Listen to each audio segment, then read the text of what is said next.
Hey guys, love that you're listening to the podcast. As you probably know, Spencer and I have really been working on growing our social media presence, and we'd greatly appreciate if you took.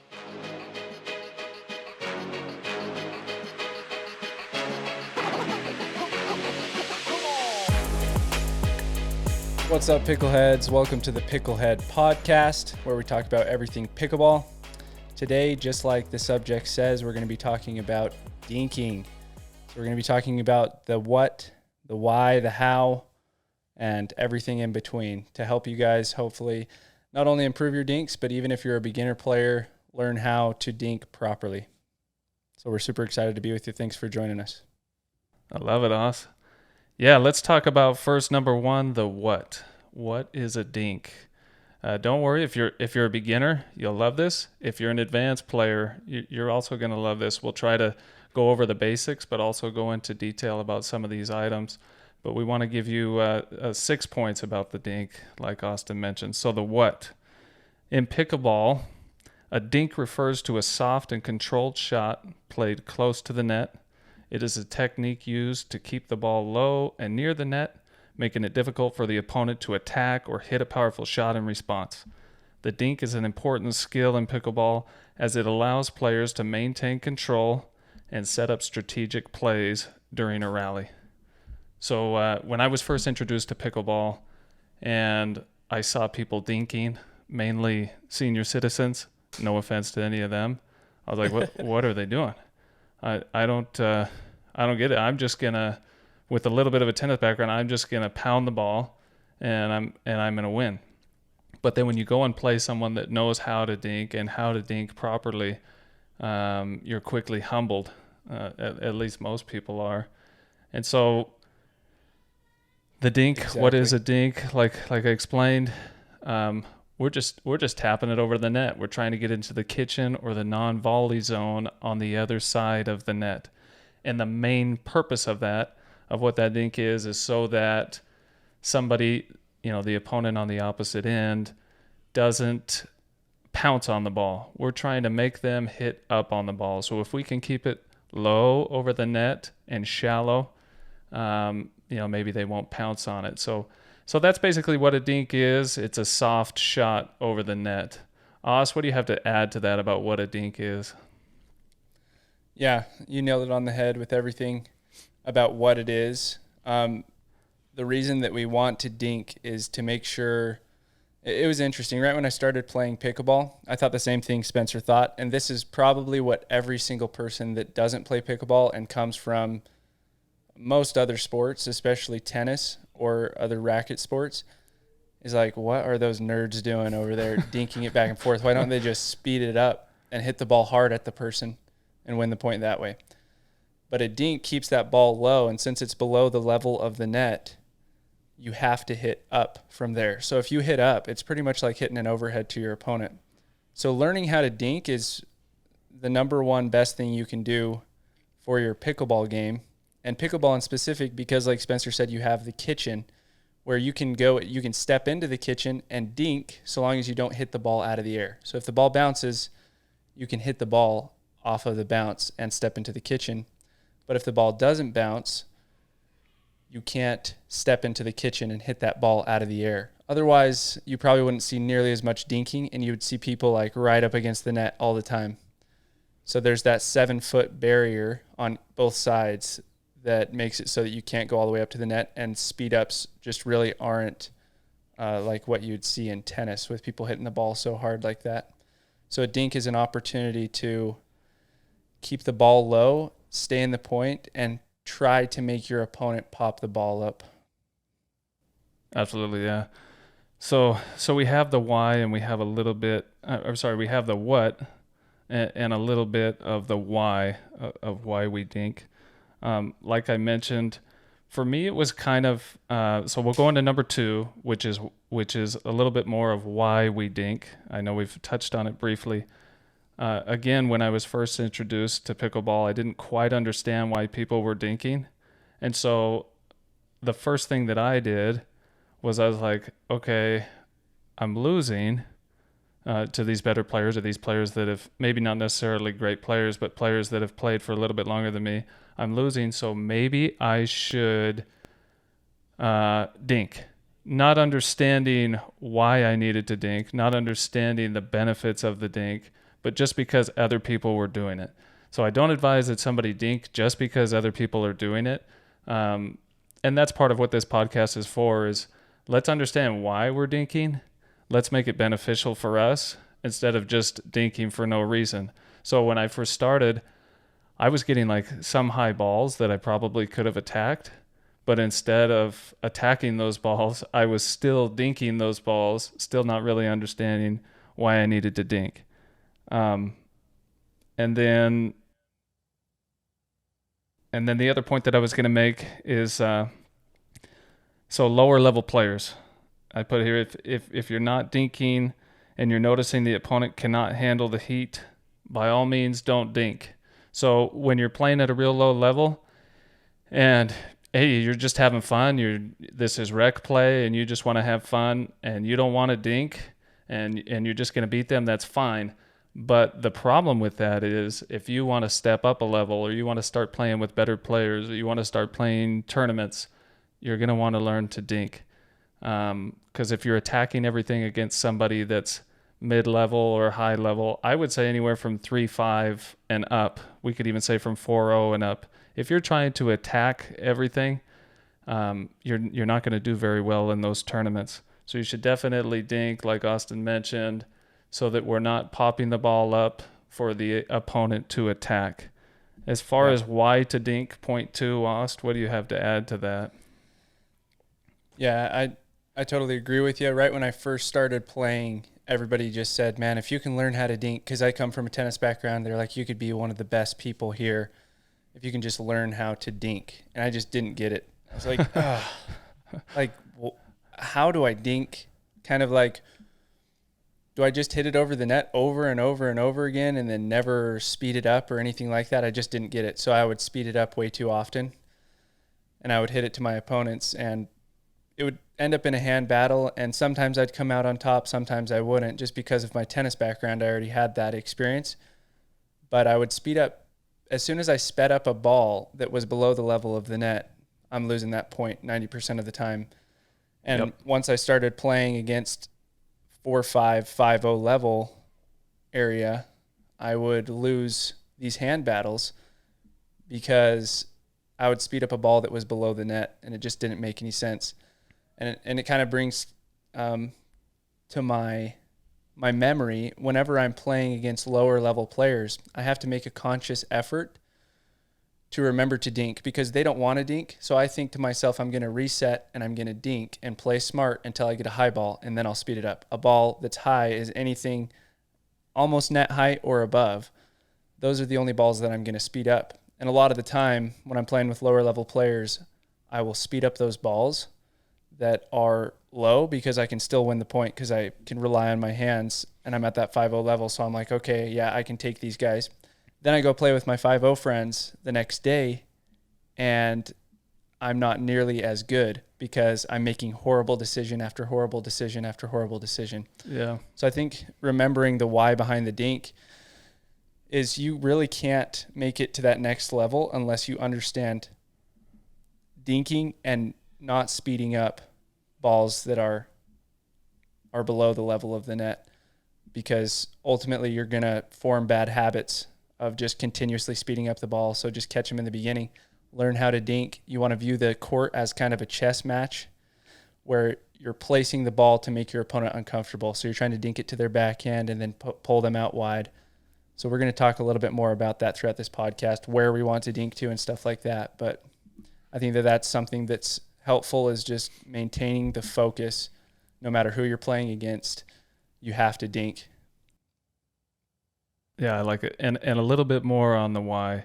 I guess we could say if we wanted to narrow it down to two main reasons, one of which, let's call it defense and offense. And Oz, you can correct me if I'm wrong. Austin is the better player, the better coach.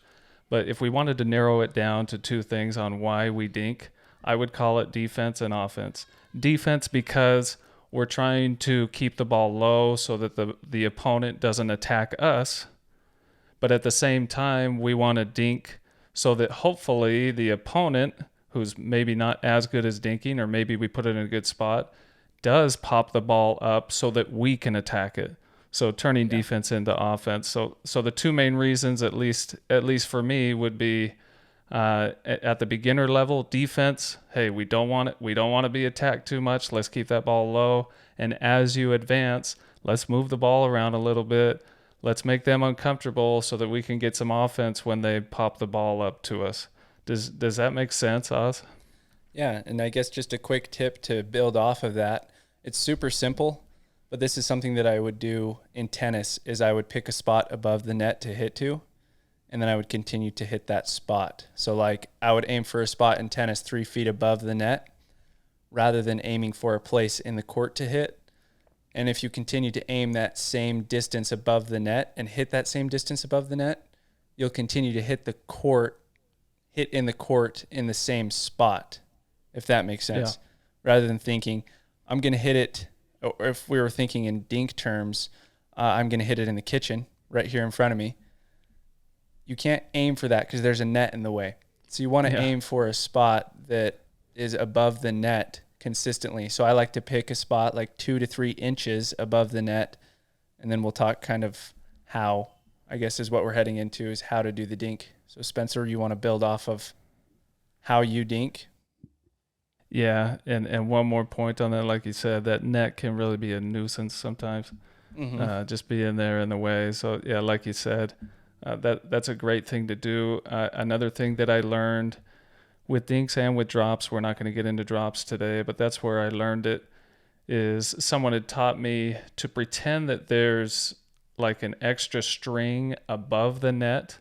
Yeah. You can pick the inches as you get better, and then you can slowly bring the level of the ball down, but pretend that there's something just above the net, and that's, like you said, where you're aiming so that the ball can fall consistently in the same spot. Yeah, I love that. So, all right, number 3, how to dink. So we've covered the what, we've covered the why, and we'll cover more of those. So number 3 is the how. So there's more shoulder involved than there is wrist. If you want consistency when you're dinking, we typically, for those that are watching, want to keep our wrist straight, whether it's a backhand dink or whether it's a forehand dink. We want to keep our wrist as straight as we can possibly keep it, so that we don't have that wobble or that variance of where the ball might go as we're moving our wrist, because our arm can be a lot steadier than our wrist can be. Ost, I want you to talk about that a little bit, because you have a lot of that dinking experience. I know we use the wrist sometimes, but we'll keep it somewhat basic here. How much shoulder to wrist do you use if you're comparing the two? And I would say almost no wrist, but what do you do on your end? Yeah, I would say no wrist, other than I will lock my wrist back when I'm pulling someone out wide with a dink. So I'll lock my wrist in locked positions, called cocking your wrist, and I'll do that with my backhand dink so that I dink it cross court. So if I was on the odd side, I'd be dinking it back to the odd side because I'm a right-handed player. So I'll cock my wrist back, and then I keep my wrist cocked throughout the motion. I'm not breaking my wrist throughout the motion. And then more importantly is my grip pressure as I'm dinking. I'm lifting from the shoulder, just focusing on the shoulder. I'll have a bend in my elbow. But more importantly, what I'll be focusing on is height above the net that I'm hitting to, and my grip pressure. And out of 5 being like really gripping onto my paddle, and a 1 being holding on with like 2 fingers or something like that, I'd be at about a 2 out of 5. So I'd be really relaxed with my grip pressure, nice and calm and relaxed. And that's just going to help you to be more consistent as you're soft on your grip pressure, because as you tense up, that's what's going to cause errors, and it's going to cause the ball to sit on your paddle for a longer period of time and kind of flick up.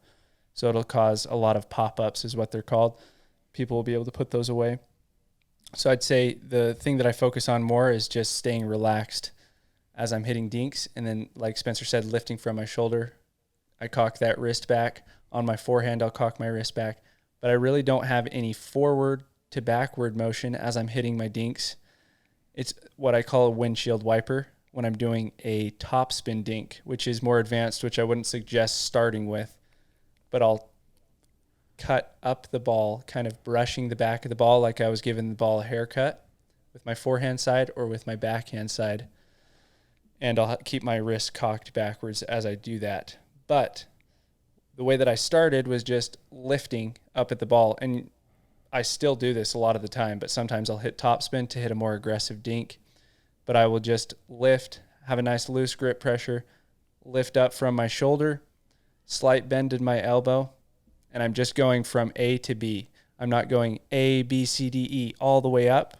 I'm just trying to keep it nice and concise with about a foot variance depending on where I'm heading to, if that makes sense. So I'm not doing a large stroke. It's just nice and controlled, relaxed, A to B. No, those are all good, really good points. So wrist, we try to keep our wrist straight. Grip pressure is huge. We don't want it. We don't want the ball to be flying off there because then we're not able to dink. So like you said, like a 2 out of 5, or if you want to make it out of 10, with a 3 or 4 as far as pressure out of 10. Yeah. And then you mentioned lifting the ball. Let's talk about us lift dinks versus push dinks. So a lift dink, we're basically lifting the ball up over the net. This doesn't have as much pace on it. So this is a ball that we're just putting over the net, right? Whereas push dinks have more pace, and we're kind of putting more pressure or more offensive movement on the opponent. So I would say that the lift dink is definitely more defensive, but it's a lot you're a lot less prone to errors. Whereas the push dink, you're putting more pace on it. You're maybe causing more errors on the other end, but maybe not quite as much consistency on your end, at least not in the beginning. Yeah. When, would you use a lift dink versus when you would a push dink? Yeah, when I'm looking for when I get an offensive opportunity, I'm going to use more of a push dink where I'm going to come over the ball hitting topspin. Because that's what I'm trying to do as I dink, is get the opponent to pop the ball up and give me a better opportunity to hit the ball down at their feet, initiate a hand battle, whatever it is, come out on top of the point. So it would be a more offensive opportunity, like Spencer was saying. And it would also be, I would do a lift dink in a defensive position. And that's what I'd suggest to newer players, is just strictly lift dinks and then focusing on placement of the ball and moving your opponent around with just lifting the ball rather than coming over, because you're going to be very inconsistent with this until you get 10,000 reps of it. So that's something that you should do when you're drilling with your drilling partner or going against a wall or playing against a ball machine, is practicing shots like that. But as you're playing in rec games and stuff like that, I would just suggest lifting. But the most important thing is lifting with a purpose, moving your opponents around, trying to create the point. And then it'll teach you new things. Also watching the pros, just seeing where they dink to, but focusing more on position rather than the more advanced of the two shots. Yeah, and like you said, with a purpose. Let's dink with a purpose. Let's decide what we're doing. So as a beginner, like Austin said, start out with just lift dinks. And I would even suggest, if you're definitely starting from the beginning, dink to the same place, especially in drilling. I can't stress drilling enough. I would suggest, and I'm sure Austin would too, I don't even have to ask him, that you drill more than you play, as a beginner and as an advanced player. Yeah. But so with these lift dinks, lifting it, dinking to the same place over and over, as you get more comfortable, more confident, more consistent, then you can start, we'll talk about moving the opponent around. So you can dink to their inside foot, you can dink to their outside foot, you can dink to their body. Sometimes people aren't used to, many times, People aren't used to moving their feet. And you realize that as you move the ball around, even with lift dinks, we'll talk about with push dinks in just a minute, but even with lift dinks, as you move the ball around, your opponent does start to feel that pressure, causing them to pop it up a little bit more. So again, I would stress in the beginning, get your consistency down. Go to the same spot over and over if you need to. Pick that same spot over the net, like Oz said, over and over if you need to. And then over time, you can start moving the ball, still hitting lift dinks, not with a lot of pace, picking that same spot, and then moving that spot. Maybe you pick 3 spots on the court, one in front of you, one cross court, and another one in the middle, and slowly get to a spot where then now we're pushing it. Yeah. So we're putting a little bit more pace on it. We're putting a little bit more top spin on the ball. Let me talk about top spin for just a minute. Some people may be well versed in it, others not as much. So top spin, meaning that the ball is rolling forward as we hit it. So we need to catch the ball from underneath and slowly roll it forward. If we give it too much top spin, it's going down into the net. So our paddle face needs to be somewhat here. I actually have a paddle with me. But when we're hitting top spin, we want to hit so as the ball will go over the net, but then dip once it goes in. Yeah. And then backspin would simply mean the ball is spinning backward.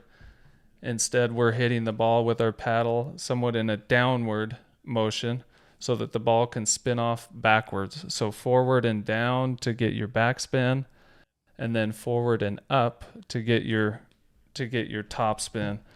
Os, will you go into a little bit more detail about how you hit top spin and how you hit backspin?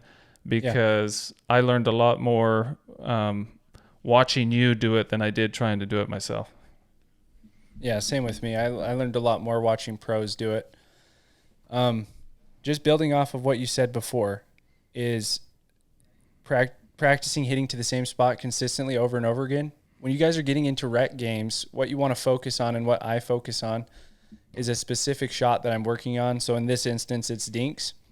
So during that rec game, maybe I get a high ball. I will still dink it in just because that's what I'm focusing on. And you obviously don't want that to turn into a bad habit where it's like you get an overhead and you don't hit the overhead. Instead, you hit a dink. Right. That doesn't make any sense. But you should be focusing on throughout your rec game play. You should be focusing on specific shots that you're working on, and then those shots will get so much better as time goes on. The one that I struggled with the most transitioning from tennis wasn't typically what I think people struggle with, but it was recognizing which balls to speed up and which balls to dink. I would just speed up stupid balls. Mm-hmm. Or I would get an opportunity to speed up a ball and I wouldn't recognize it until it had passed, and I would dink it back.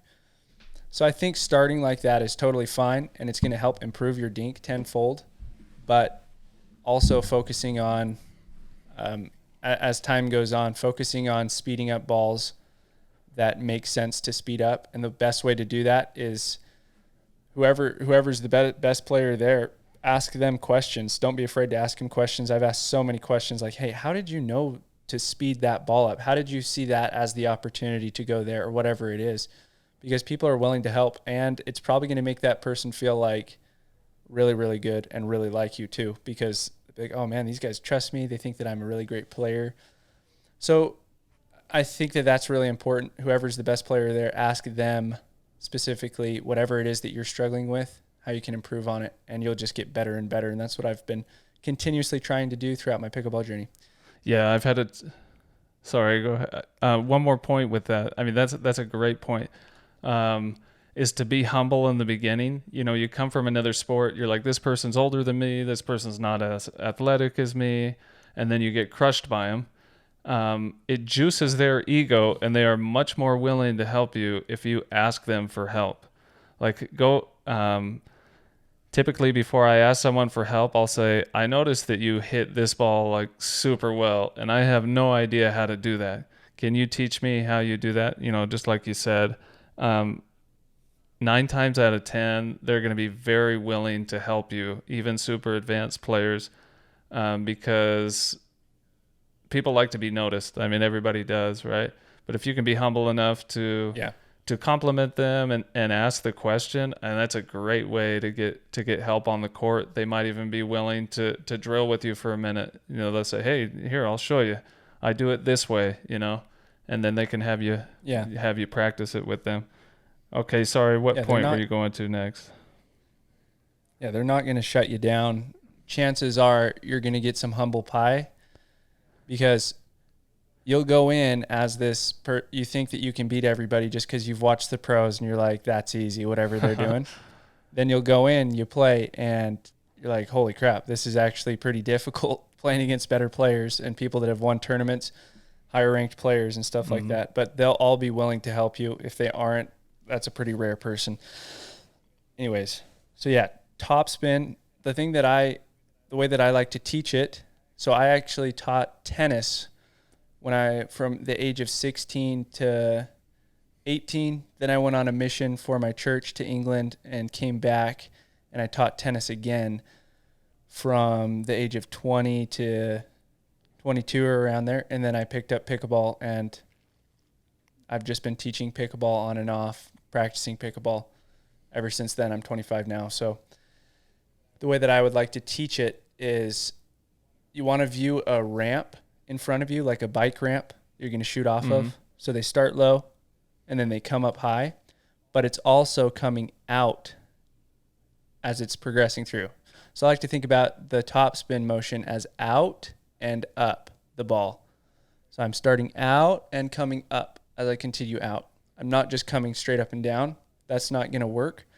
And I'm not just coming out. That's going to be more of a punch through the ball. I'm not going to get any spin. I don't want just spin, and I don't want just punch. I want punch spin.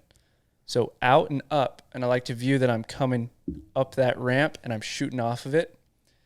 But also something to pay attention to is my hand is in this position pointing towards the side fence to the left of me, because I'm a right-handed player. As I'm hitting a backhand, it's pointed to the left of me, and I'm going to brush up, and I'm going to keep it pointed to that side fence. It'll start at the ground, pointed at the ground, and then pointed towards the side fence at the end. I'm rarely coming all the way up and over to hit that top spin, because I don't need that extra spin over, and it's going to make it really hard for me to get back in ready position to hit that next shot as they speed it back, if they get to it. And chances are in pickleball, they are going to get to it and it's going to come back. And that was a hard transition for me coming from tennis, is you hit a nasty shot, it's not coming back. And so you don't even have to be ready for it to come back. But in pickleball, majority of the time the ball comes back because it's a freaking wiffle ball. So it's going to come back. So you have to be prepared and ready for it to come back. But hopefully that makes sense. I like to think about it as out and up. Yeah, and so out, because the out is bringing the ball forward, and the up is putting the top spin on the ball, or in other words, eventually bringing the ball down once it goes over the net. And then for the backhand, same concept, correct? Yep, same thing, backhand and forehand. I like it. Let's talk about for a second high paceless dinks. So when I first started dinking, I was so afraid. Well, I still am so afraid to hit it in the net, depending on who you're playing with. It's like, no, I'm not going to lose a dink battle to this guy or this lady. And you're so afraid to hit it in the net that you these are lofty, loopy, paceless dinks over the net that bounce high on the other end. In the beginning, that's fine. Just practice getting it over the net, right? But over time, you want to be able to bring the ball height down a little bit closer to the net tape. You want to keep it shallow so that it doesn't bounce super high, so that the opponent can attack it. If you play with someone that's go out and play rec with somebody random that can attack the ball really well, you'll quickly learn not to hit high paceless dinks unless you absolutely have to. So there's definitely a progression there of learning to put the top spin on it, learning to put a little bit more pace on it, learning to What's interesting, move them around. Yeah, go ahead. What's interesting about that is there's this pro that I played with. This was a couple of months ago. His name is Rob Davidson, and he's an old-time pro. He's been a pro for a long time. Yeah, he's solid. Solid player. We played against each other in a rec game. Super good guy, by the way.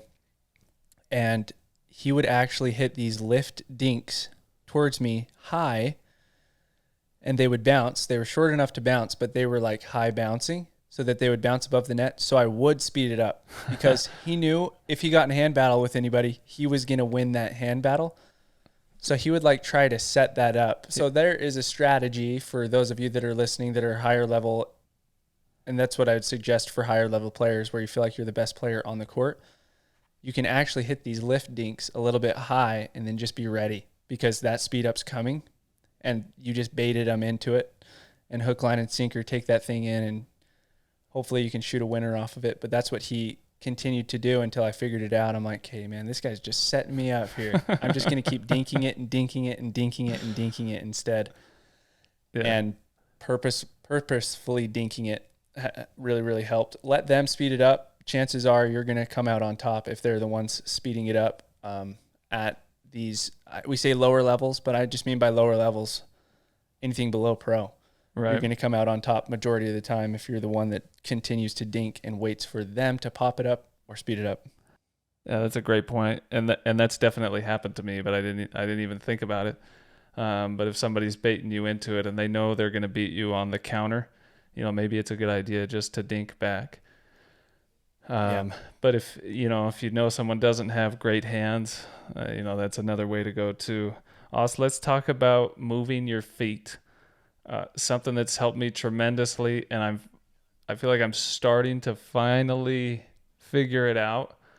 Even though I'm 3 years into this process now of playing pickleball, but like moving your feet can be so crucial. If somebody dinks it, and I'm just in all of pickleball, but specifically in dinks, if someone's hitting the ball at your feet or somewhere near your body, or someone's hitting dinks with a lot of pace to your left or to your right, it's so important to be low and to move your feet. Something that helps me is staying, with tennis, you always try to get sideways, right? And in pickleball, when you're dinking, you want to move your feet laterally as much as you possibly can, and you want to be facing the net. Exactly. Trying to, move from side to side. And then I've found too that the lower I get, the better off I am, the more consistent I am when I'm really moving my feet and getting low.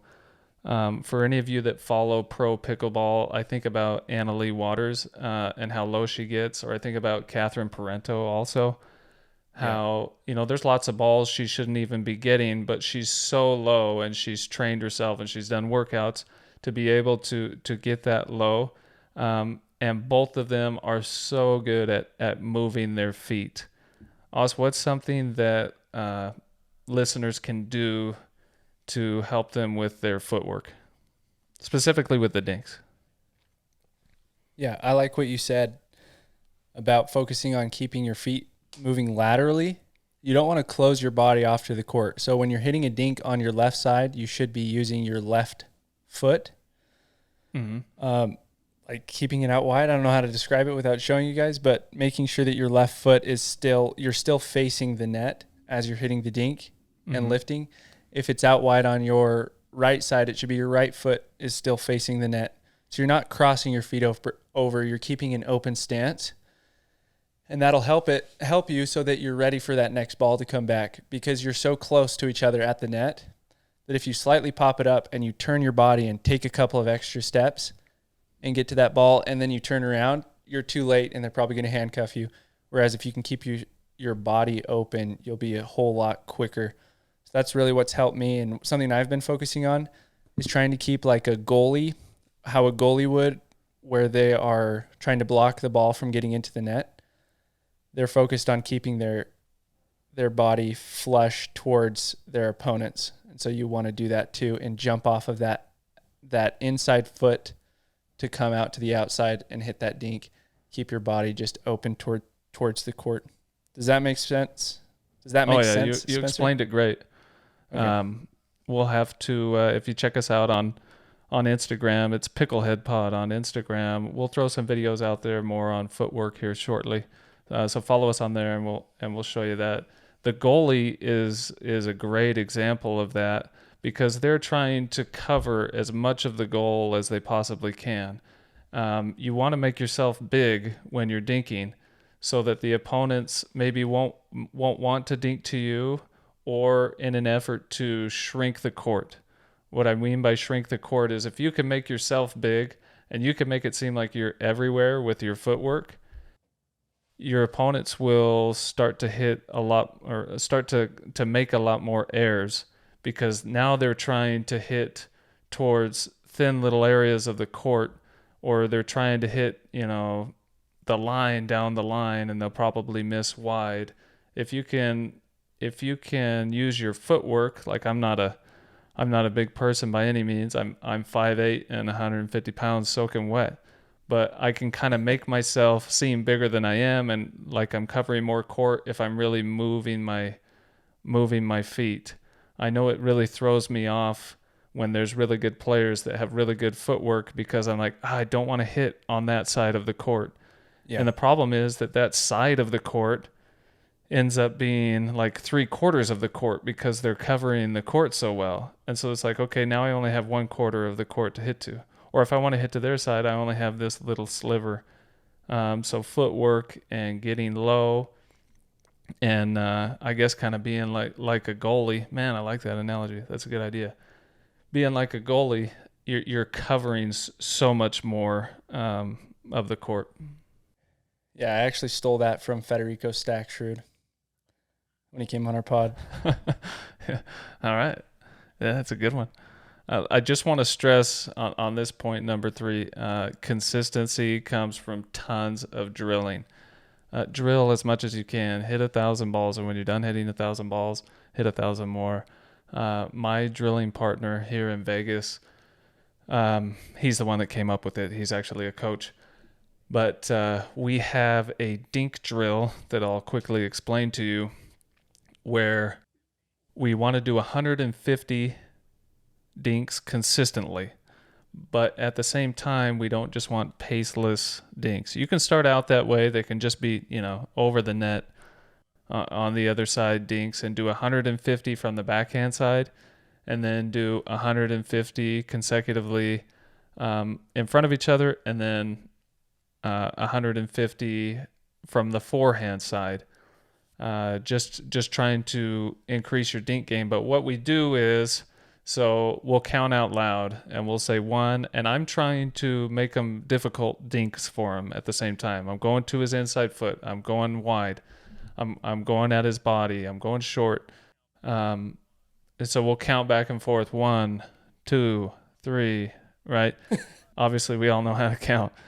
But if we miss, then you have to subtract 20 from your number. So say we get to 17, 16, 17. Somebody missed. Now we got to start at -3 because we just subtract 20 from our number. And, say we get to 140. We're almost there, and we miss. Then we go back to 120, and so on and so forth. That has helped me improve my dink game tremendously. Oh, that's cool. Just doing 150 from each location. Before we move on to number 4, Ross, what's something that you do to improve your dinks, especially during drilling? Yeah, I think drilling, but having like different drills to do for dinking, so that it's not just over and over again you're doing the same exact drill. That can get kind of boring. But we have done something similar to that drill where we would do a 100, or sometimes we'd do 75. And it was like once you got to your 75th, it's now your partner's turn. So in specific, it was with drops that I know we've done that, because one partner's at the net, the other partner's at the baseline. Once you get to your 75, didn't matter if you missed. So I really like your rule about when you miss. Can you just explain that one more time? When you miss, you go back how many and why? You go back 20. Okay. So It's you always want 20. to we do a consecutive 150. You know, if you pick your number, maybe you're more of a beginner and you wanted to get 50 in a row. So say you go back 10. That's what I would suggest.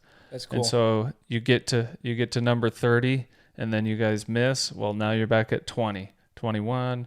You know, get all the way to 50 before you move to a new spot. At least that's what I've done, and that's helped me. Yeah.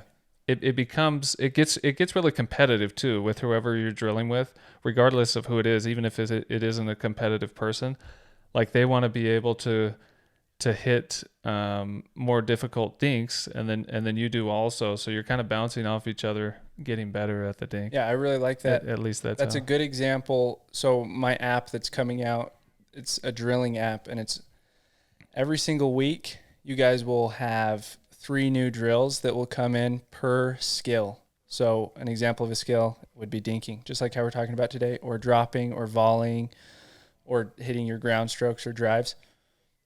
You'll get 3 drills. One of the drills will be cooperative, which cooperative means you guys are working together. You're not hitting extremely hard shots. You're just kind of warming up your shots for the next drill. And then the next drill is cooperative competitive, which is kind of an example of what Spencer's talking about, where you guys are competing towards the same goal as each other. So an example of a drill for that, and there'll be tons of drills like this on the app, is trying to get to a certain number in a row without missing. So you get the competitive aspect, but you're also working together to get to that number. So an example for this would be dinking. You guys want to get to 25 dinks in a row without missing. So you're working together, but you also have that same pressure that you would feel as you were playing in a tournament or playing even in a rec game against people that you wanted to beat. And then the last part of the drilling session is competitive drills, which is just straight up, you guys feel like the exact same way that you would feel in a tournament. And I think structuring your drilling sessions in that way is the superior way of drilling, because you first get that warm up, then you get the competitive aspect while working together, and you get that consistency growing while you're being competitive. And it's just straight competitive, like how you'd feel in a tournament. And that's going to help you guys to be able to play better when you play in tournaments, or when you play in your rec game against your grandma and she's just owning you because you're stressing out like, I shouldn't be losing to my grandma right now. But you are. So it gives you a good opportunity to put yourself in that real situation. Anyways, that's the Pickleball Playbook app. Just wanted to insert that. Should be out here soon. It's supposed to be this week, but whenever the app developer says that something's going to happen, it's usually about a month behind. So I would imagine it'll be here by but July. it's close. Yeah, it's close. And meanwhile, you guys can all follow Austin on Pickleball Playbook on Instagram, and he'll be updating you on there when that app is out. I think that app can be huge for so many people, because a lot of people want to go and practice, and then they have no idea what to practice when they get there, and then they end up doing the same thing that they did before, and then it just turns into rec play. Yeah. And so they're not really getting better. But Boring. I think this app there's nothing like it out there. So it'll be really cool to have your own personal, coach in your pocket that can kind of show you what to do and how to do it. So, I'm excited for it. Yeah, that's cool, Lassa. There's a free version and there's going to be a paid for version. Paid for version is going to be a lot better, but you guys will still have drills to do on the free version. So it'll be good. Love it. Let's talk about number 4, which is when to dink.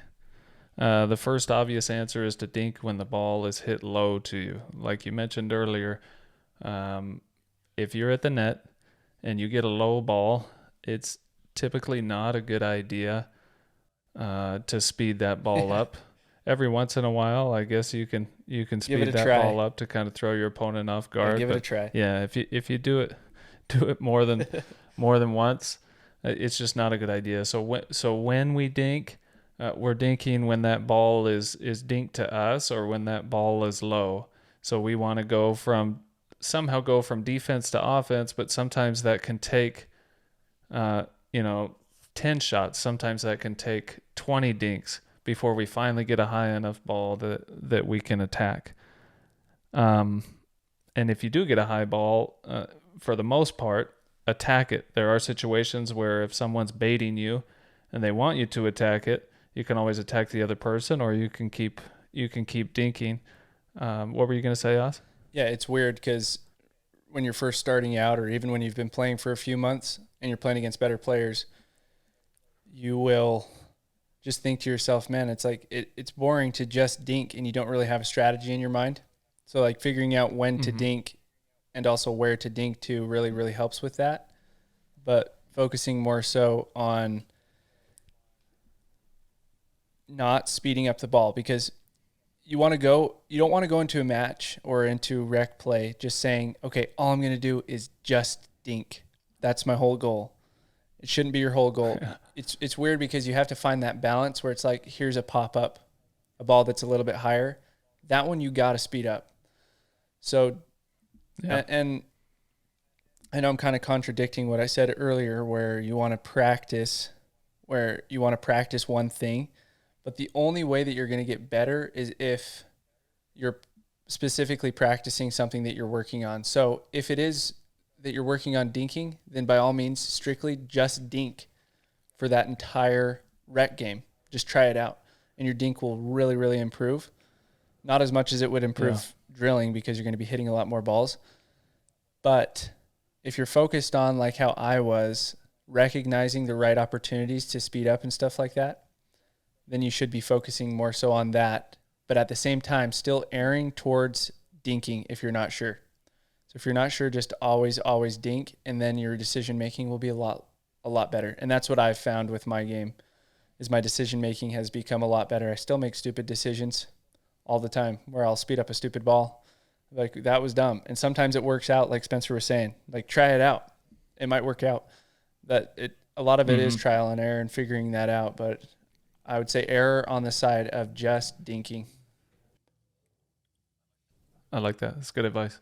Another thing, when it comes on when we're talking about when to dink, another thing that comes to my mind is you have bangers out there. For those of you that aren't familiar with the term, is people that hit the ball really hard, and their whole focus the whole time is hitting the ball really hard.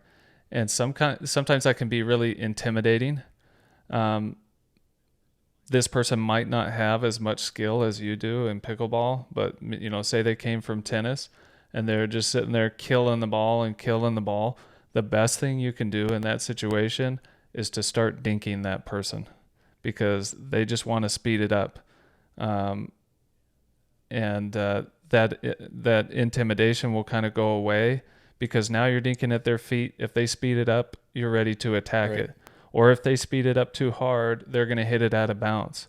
Yeah. Just be willing to let that ball go. So if you are feeling intimidated, you're feeling like, wow, these guys are attacking, try to get to a point where you can dink that person and get it down at their feet and consistently dink them. Make them dink. If they want to speed it up to you, you can hit it right. You can attack it because that ball is going in an upward trajectory. And they might be hitting it too high. They might be hitting it out. Is that decent advice, Oz? What would you say on your end as far as when to dink? When are some situations? Just all the time, as much as you can, until you get a pop-up, until you get an opportunity to be offensive. You should be dinking and focusing on dinking offensively until you get that opportunity. I think you nailed it on the head with everything that you said. Yeah, and so again, let's talk about defense and offense. You want to dink defensively until you can dink offensively. Yeah. So as a beginner, defensive dinks, and then once you can consistently hit offensive dinks, your game is going to be so much better because you're setting yourself up over and over for attacks. So trying to create, like you said, that offense in a way through defense can be huge. And you think about the pros, you think about certain pros that are really, really good at offense, certain pros that are really, really good at defense. And then there's the Ben Johns that's good at offense and defense. So if you can figure out both, and I think a lot of the time it comes from a neutral standpoint as well, where it's like you want to be neutral with your dinks to where you're not offensive or defensive. You're just kind of getting that ball in a good location rather than making your opponent run, because odds are, as you're first starting out, or even if you've been playing for a while, odds are if you try to be offensive with the dink majority of the time, you're going to miss a lot more than if you try to just be neutral with that ball. You'll be able to hit a lot more. And consistent. Yeah. Be consistent with it, hit a lot more balls in. Yeah, that triggered in my mind something that I do want to stress is, if you can, for me, it helps a ton to watch film, especially to watch the pros play. Same. If I can watch a lot, and I know it's not that way for everybody, but I know it can be at least somewhat beneficial for everybody to hop on YouTube, watch some of the previous ones, watch it live with PPA or APP. And if you go to PPA Tour on YouTube, or you go to APP Tour on YouTube, or you can go to Major League Pickleball on YouTube and watch some of those players play, that can help you with your dink game a ton, because you mentioned Ben Johns, best player in the world. He knows when to dink. He knows when to speed it up. And I'm a visual learner personally, and so watching those helped me to know, when to dink, and all these other points of how to dink. Anything else really on quick. When to dink? Yeah, go ahead. Yeah, really quick, just building off of that. Ben Johns just played. We just finished, what is it, the Texas Open or something? Yeah. Is that what it's called? Yeah, it was Texas. Just finished the Texas Open. He triple crowned, which means he won doubles, men's doubles. He won mixed doubles with Annalie Waters, and then he won singles. So he got a triple crown. When he was playing men's doubles and mixed doubles, particularly in men's doubles, out of men's doubles and mixed doubles, I could count on one hand the amount of times that he sped up a ball. Yeah. Where the ball wasn't, even off the bounce. A low ball, a ball. I want to say 3 times. Yeah. Where he sped it up just to kind of surprise his opponents. Other than that, he's just a dinking machine. So he'll dink, but it's really good offensive dinking, and great defensive dinking, where people will hit it like right at his feet or hit it kind of behind him, and he puts it back in the kitchen, because that's what he's drilled. All he does is drill outside of playing in tournaments. He does not play any rec games. Maybe once in a blue moon, he'll play with some buddies or something like that. But for the most part, all he does is drill. And that's why his dinks are so devastatingly good, is because all he does is dink. He doesn't speed up stupid shots. He waits for a good opportunity to hit his dinks. So good point. If you want to improve your dink game, if you want to improve your pickleball game overall, focus on drilling more than playing. I've heard from other pros 80-20, 80% being drilling and 20% being playing. Try to focus more on drilling if you're wanting to get better, definitely. And obviously you're going to want to play. You're going to want to play against different people to get better. So I'm not saying don't play at all, but at the same time, drilling can be so beneficial for your game. All right. Playing's supposed to be fun, right? Yeah. So I play because it's fun, but I'm really not going to get a ton better unless I'm out drilling. That's the only way that I'm going to really improve my game, because I'm going to hit so many more balls. I'm going to focus on specific things. Love it. Number 5, where to dink. So we want to dink, if I'm giving a real basic definition, we want to dink in the non-volley zone.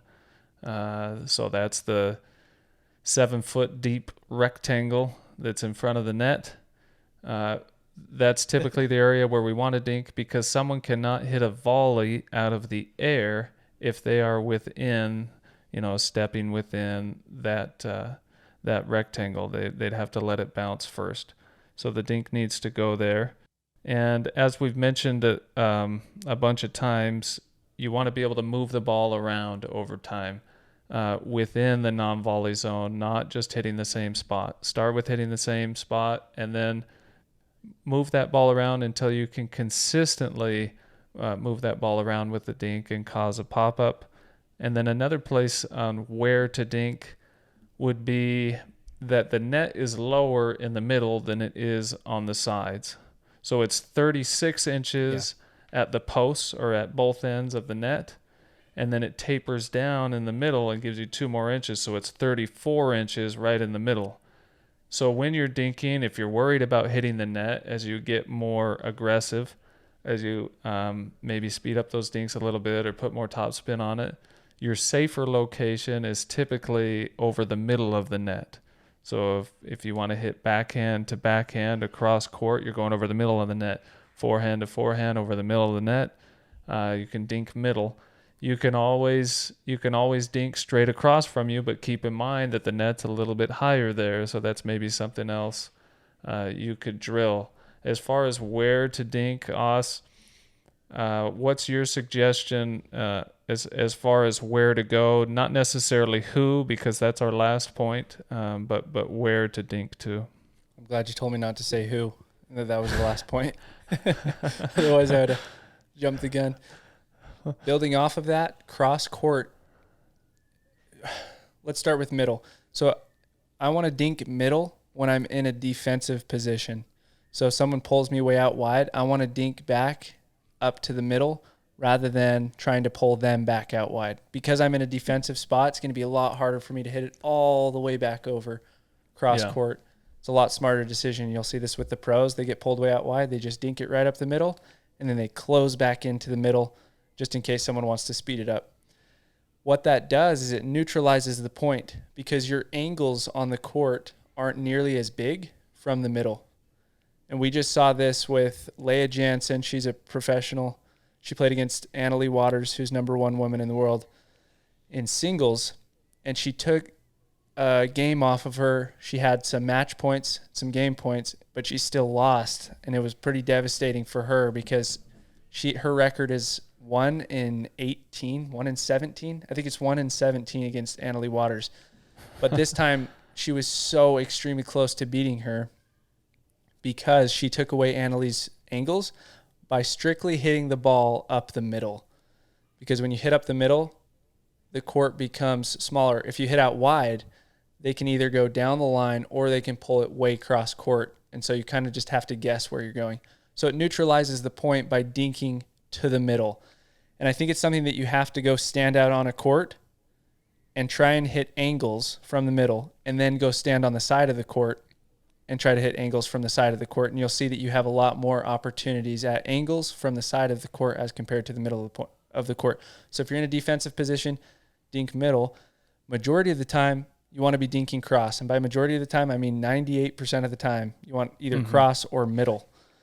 Because, like Spencer said, the net's higher straight across, but also the court is longer as you go across. You have like an extra, I don't know how many feet, but you have a ton of extra feet, probably 4 or 5 extra feet to hit to, margin of error.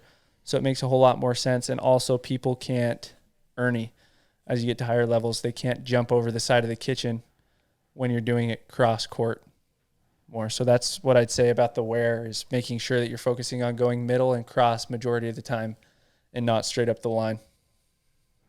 Yeah, it's no fun to get Ernied. Real quick, I'll explain the Ernie just for those that might not be aware. Like you said, if you're dinking straight across from you and the other person jumps the kitchen, they can hit that ball over the air, out of the air, and land on the side of the court. And that's a legal shot, and it's no fun being tagged with the ball that way or losing the point that way. Not saying never go there. If you do want to go there, practice it. But to be more consistent and to decrease the offense of the opponent, like Austin said, try to go. I mean, that's a really good point. Try to go. It's easier to go wide or middle, or cross court or middle. Yeah, if you want to feel like an absolute child, dink it up the line and then have someone jump the line and just smack a forehand right at you. You're like, even me as a 5-0 player, which pros are so much better than 5-0s, by the way, just so you guys know. But even me as a 5-0 player, if I put a ball up the line and I get Ernied, it's just humiliating. Absolutely. You feel like a little child. So if you want to, that's what you do. Yeah, it's not fun for sure, especially if you're in a tournament. In rec Oh play, yeah. it hurts, but it hurts even more in a tournament. It like gives the momentum to the other team. Yeah. Especially when they're Um, tool bags. Oz, who to dink to? The first point I'm going to make as far as who to dink to is figure out on the other team during warm-ups. Watch the other team while they're warming up before you guys start. Figure out who is not as good at dinking, and if they're both not, well, dink to both of them, right? But Right. so that would be my first point: is try to figure out. He doesn't seem very comfortable with dinking. Like I see a lot of speeding up. Let's test that out a little bit, and let's dink them to death. I mean, you've probably heard people say, probably heard people say, dink them to death. Well, maybe so, and just wait for that pop up. Yeah. What do you think, Us, as far as who to dink to? Yeah. So it depends on if I'm playing rec game or if I'm playing in a tournament. If I'm playing Mm-hmm. rec game, I'm going to dink to the best player there because the best player there is going to give me the best opportunity to improve my game. And I think a misconception a lot of the time, me and Spencer have talked about this, is you get into a rec game and you want to win the rec game. And so it's like, if you want to win the rec game, just be the best player there. That's what it comes down to. And the way that you become the Yeah. best player there is by hitting to the best player there. And then you replace them because all you've done is hit to the best player there and you've taken all that they have to offer and you've exceeded them. And it's not going to happen in one rec game, but over a period of time, as you continuously hit to the better player, you're going to get better. And on top of that, you're going to get invited out by that better player a ton more often, as well as other better players. And you're going to go up levels higher because they'll want to play against you because you hit the ball to them. And I know Yeah. that's something that's extremely frustrating for a 5-0 player like myself is I'm down to play with anybody as long as they can keep a little bit of a rally, so long as Mm-hmm. they hit the ball to me. But if they're just like, oh, I beat Austin and they're super excited about it and I saw 3 balls the entire rec game, Yeah. zero chance I'm ever playing with you again, first of all. Second of all, zero chance you're ever going to be better than me or ever going to be better than the level that you're currently at. You're just not going to move up levels. That being said, if I'm in a tournament and all I'm figuring out is who's the weaker player, I'm going to first of all dink to Yes. that player. I'm going to hit to that player 100% because it's a tournament and I want to win the tournament. And if they chose to play in this level and they're not nearly as good as their partner, it's like, hey, partner, get a better partner, Right. And all I'm going to do is strictly hit to that person. So I think there's a balance in there. But if you guys want to move up levels, dink to the better player in rec games, in tournaments, dink to the worst player and win that tournament, get that W. That's such a good point. I'm glad you brought that up. Building off of that, if you notice that there's a group of 5-0s that are playing, wherever you play rec and you'd like to play with them, but you know that you're not as good, or you notice there's a group of 4 or 5s that consistently play together. You're like, man, I'm not as good as these guys, but I'd like to kind of get in there and play with them. Like Austin said, if you can get in there and you finally get that opportunity to play with them, don't just hit it to the lesser of the 2 players because you won't get invited again. But then also, if you're unable to get in to play with them, one thing you can do, and I've heard this idea before, is offer to pay somebody to play with you. Get their phone number to either drill with you or play with you and say, hey, I know I'm not as good as you guys, but I'd like to get better. Can I pay you $20 or can I buy you lunch after if you guys will play some games with me? Typically, it doesn't need to go that far, but I've heard other pros say that too as they're working their way up and trying to improve their game. Offer to buy them lunch, and sometimes just those 3 games that you play with them gets you way better. And then, like Austin said, if you're playing the more difficult player, then your game's improving on top of that, and you'll be able to play with them, more than just once. Yeah, 100%. I think. Sorry, one more point, real Yeah. quick on who to dink to, and we kind of already covered this, but if somebody is speeding up the ball a lot, because if you can tell it's because they don't want to dink.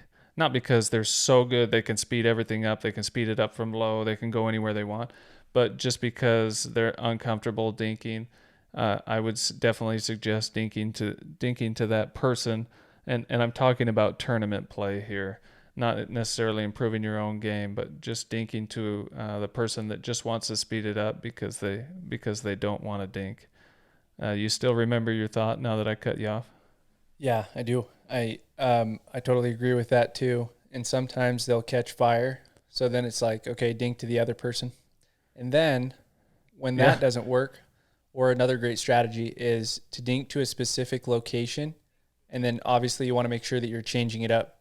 But dinking to where you're most comfortable, first of all, I think is the most important thing, where you're going to get the most shots in consistently. That'll make it hard for your opponents to speed up a ball.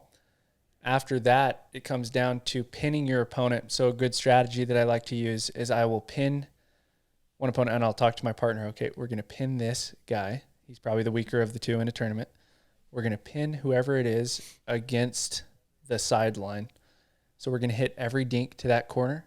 I'm going to close middle if I'm playing on the right side, and we're dinking it to the right side. So even side to even side. I'm going to close the middle with my backhand in the middle. My partner's going to close the line, and we're just going to dink, dink, dink, dink, dink over and over and over again into that corner on the even side until we get a pop-up. It'll make that person feel like the court is 2 feet wide. It'll make them feel like the kitchen is like 2 feet wide and they have nowhere to go. So I call it pinning. I don't know exactly what it's called, but it's a strategy that I've come up with. You pin that person, you'll get a pop-up. And then just like I said earlier, be ready after you speed it up for that ball to come back, because it's probably going to come back because it's a wiffle ball. Yeah. Yeah, and I call it pinching, but same concept. It's such a good point, and one thing that you can even add to that. So if you're pinning someone's playing on the left, on the opposite court, you're pinning them on your end. You're pinning them to your right side of the court. So the person that's playing on the right will then also have the opportunity to earny when they need to, because like you said, that person over there feels so much pressure because you have them pinned. So if you need to, then that person can hop the kitchen and earny or volley the ball out of the air, and it works the same on the other side. But like we were mentioning with the goalie earlier, it just makes the court seem so small and there's so much pressure and nowhere to go that typically it just ends in them missing a dink rather or them popping it up. So, man, awesome point. I'm glad you included that in there. What'll typically happen as you pinch them over is they'll try to go way cross court because nobody's over there and you're kind of pretty much in the middle. So they'll try to go way cross court, and either what happens is they set you up for an around the net post shot because they blew it way too far out wide. So you sprint out there and you can hit that ball around the net post. You don't have to go over the net. You can go around it and hit it into the court. And typically you'll win the point right there. But like I said, be ready for it to come back. And then if they don't hit there, I mean, their margins are so small, but if they don't hit there, it's going to be, they'll try for it. And since your positioning is in the middle of the court, you have better reach at their ball as they're way far out wide. You'll be able to take that ball out of the air majority of the time. Their margins are just really, really small for hitting it in there, not setting you up for an ATP. But that's where I like to dink, and then I just really like to change it up and specifically dink towards the player's backhand. Chances are the people that you're playing, their backhands are a lot weaker. Try to get it at their feet, at their backhands over and over and over again, but then also not becoming too predictable. Changing it up. Yeah, that's great advice. Yeah, I would suggest to anyone go out there and try it. Some of these things that we've talked about, see what works for you, and if it doesn't work right away, it should work over time. It's worked for us. Most anything that I've tried in pickleball hasn't worked the first time or hasn't worked the way I thought it would right away.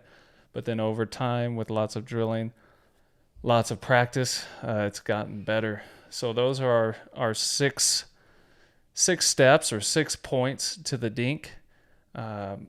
We hope you enjoyed those. If you have further questions about them, leave us a comment.